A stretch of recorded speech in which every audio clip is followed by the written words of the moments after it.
जसप्रीत, मैं आपके पास आती हूँ। इस वक्त बड़ी खबर हम अपने दर्शकों को अपडेट कर दें। श्रीलंका में तुरंत चुनाव की मांग की गई है। श्रीलंका में विपक्ष ने ये मांग की है कि चुनाव कराई जाए और चुनाव बहुत जरूरी है, नई सरकार चुनी जाए और नई सरकार ही इस आर्थिक संकट से निपट सकती है, ये कहना है विपक्ष का। श्रीलंका में चुनाव कराने की मांग और फिलहाल मंत्रियों के इस्तीफे हो चुके हैं, लेकिन राष्ट्रपति और प्रधानमंत्री अपनी कुर्सी पर बरकरार हैं। लेकिन ये जो चुनौती है, इस चुनौती के बीच सबसे बड़ी परेशानी क्या है? आम लोगों का सड़कों तक पहुंच जाना, आम लोगों का गुस्से में सड़कों पर उतरकर धरना प्रदर्शन करना। जसप्रीत इस वक्त एक सुपरमार्केट में है और जसप्रीत, एक बार फिर से हम चाहेंगे कि आप जो बुनियादी सुविधाओं के बारे में हमारे दर्शकों को, जो कि भारत में है, उनको जो बता रही थी, दिखा रही थी कि श्रीलंका में बढ़ती हुई महंगाई कितनी बड़ी चुनौती है, ये एक बार फिर से दिखाइए आप। ठीक है, मैं फिर से आपको दिखाती हूँ। ये आप भीड़ एक बार देख लीजिए। राकेश, एक बार फिर से तस्वीरें आप दिखा दीजिए। ये कंटेनर्स हैं, डीजल हैं, जो लोगों से हमने बातचीत की है कि सुबह 3 घंटे से ये लोग इंतजार कर रहे हैं। और मैं बता दूं कि डीजल यहाँ पर मौजूद नहीं है। मैं सुपरमार्केट की स्थिति आपको दिखा रही थी। एक बार फिर से मैं ये स्टोर में आपको लेकर चलती हूँ। जो बुनियादी सुविधाएं हैं, जो जीने के लिए बहुत जरूरी होती है, वो यहाँ पर मौजूद नहीं है। अब देखिए, लोग कह रहे हैं घर में गैस नहीं है। गैस नहीं है तो लोग केरोसिन ऑयल का इस्तेमाल कर रहे थे, अब केरोसिन ऑयल भी नहीं है। अब ये है सुपरमार्केट। ये जो स्टॉक है ना, ये पुराना है। आपको काफी सारी शेल्फ्स, जो मैं आपको पहले बता रही थी, एक बार ये तस्वीरें दिखाना बेहद जरूरी हो जाता है, क्योंकि कैसे एक देश कंगाली पर पहुंच गया है, ये इस वक्त पूरी दुनिया देख रही है। ये आप देखिए, यहाँ पर फ्रेश मिल्क हुआ करता था। फ्रेश मिल्क इस शेल्फ से काफी दिनों से नदारद है। अब यहाँ पर इसकी जगह पे ये फ्लेवर्ड रखा हुआ है, मिल्क मेड। ये पूरा शेल्फ खाली है। नीचे वाला शेल्फ आप देखेंगे, यहाँ पर अंडे हुआ करते थे। इस स्टोर में अंडे नहीं है, इसकी जगह पर ये बंद यहाँ पर रखा हुआ है। हमने इनसे व्हाइट शुगर मांगी, व्हाइट शुगर नहीं है, उसकी जगह पर ब्राउन शुगर यहाँ पर रखी हुई है। चीनी का स्टॉक कब तक आएगा नहीं मालूम। इस स्टोर की अगर हम बात करें तो यहाँ पर बटर नहीं है। वो शेल्फ भी मैं आपको दिखा देती हूँ। हम आगे आते हैं। राकेश, आप ये तस्वीरें दिखाते रहिए। ये देखिए, ये शेल्फ है, ये खाली है, बटर नहीं है। अभी बिजली आ रही है, लेकिन 13-13 घंटे का पावर कट है। ऐसे में यहाँ से चीजें भी खराब हो रही है। ये वाला शेल्फ आप देखिए, नीचे जूसेस, ये भी नई परेशानी आ गई है। जो स्टॉक है वो पुराना है। हुई महंगाई से परेशानी ये है, जो कि हम दर्शकों को बता चुके हैं कि इस्तीफा पूरा कैबिनेट दे चुका है। लेकिन अब जो वहां का विपक्ष है, वो एक सुर में मांग ये कर रहा है कि वहां जल्द से जल्द चुनाव कराई जाए और नई सरकार का गठन हो।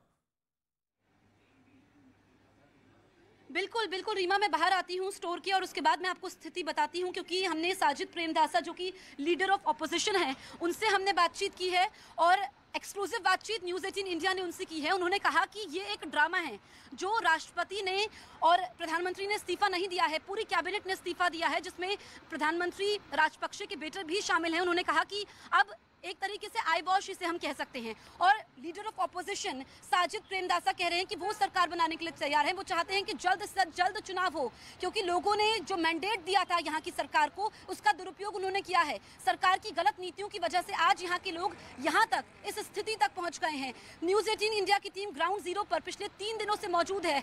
हर एक अपडेट आप तक पहुँचा रही है। ये लोगों की बेबसी है। हम लोगों के घर गए, जो यहाँ के संपन्न परिवार हैं, जिनके पास 3-3 गाड़ियाँ हैं, लेकिन वो गाड़ियाँ किसी काम की नहीं है, क्योंकि उनके पास डीजल नहीं है कि वो गाड़ी में भरवा पाए। हम एक ऐसे घर में गए जिन्होंने 48 पैकेट एक साथ दूध के सुपरमार्केट से लिए थे। तो ऐसे में जो कैबिनेट का इस्तीफा तो ये हुआ है, ये सरकार की बचाने की कवायद के तौर पर वो लोग देख रहे हैं कि ताकि ये बड़ी परेशानी है। एक बार फिर हम आपसे समझेंगे, वहां से ग्राउंड रिपोर्ट्स आपके देखेंगे। लेकिन इस बीच हम बड़ी खबर का रुख कर ले। अब आपको श्रीलंका की 4 तस्वीरें दिखा रहे हैं, जिसमें कर्फ्यू के बाद भी लोगों का प्रदर्शन किस तरीके से जारी है। जहां सरकार के खिलाफ छात्रों का प्रदर्शन है। यूनिवर्सिटी में छात्रों और पुलिस के बीच झड़प भी हो गई। आलम यह है कि पूर्व मंत्री के आवास का घेराव भी जनता ने किया। वहीं महंगाई और सरकार के खिलाफ जनता ने जमकर नारेबाजी की है। 4 तस्वीरें आपके टीवी स्क्रीन पर इस वक्त। छात्रों का प्रदर्शन, पुलिस से झड़प की नौबत, गुस्से में आम पब्लिक है। सरकार का विरोध छात्र भी सड़कों पर उतर कर रहे हैं। हालांकि पूरा कैबिनेट इस्तीफा दे चुका है, लेकिन अभी भी मांग ये की जा रही है कि प्रधानमंत्री इस्तीफा दें। और श्रीलंका में ही नहीं, विदेशों में भी राजपक्षे सरकार के खिलाफ जमकर प्रदर्शन हो रहा है। हम आपको अब 3 तस्वीरें विदेशों के दिखाएंगे। इटली, अमेरिका, कनाडा, ये वहां की तस्वीरें हैं जहां जनता के समर्थन और सरकार के विरोध में लोग धरना प्रदर्शन कर रहे हैं। ये देखिए, ये इटली, अमेरिका और कनाडा की तस्वीरें हैं। श्रीलंका में आपातकाल के बाद हालात और खराब हो चुके हैं। हमारी टीम श्रीलंका में मौजूद है और लगातार वहां से ग्राउंड रिपोर्टिंग कर रही है। वो रिपोर्ट्स आप देखिए।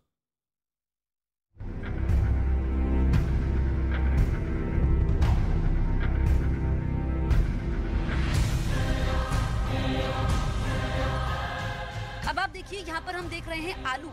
ये हम सुपरमार्केट में मौजूद हैं। 1 किलो आलू का प्राइस है 160 रुपये। पूरी लंबी लाइन है।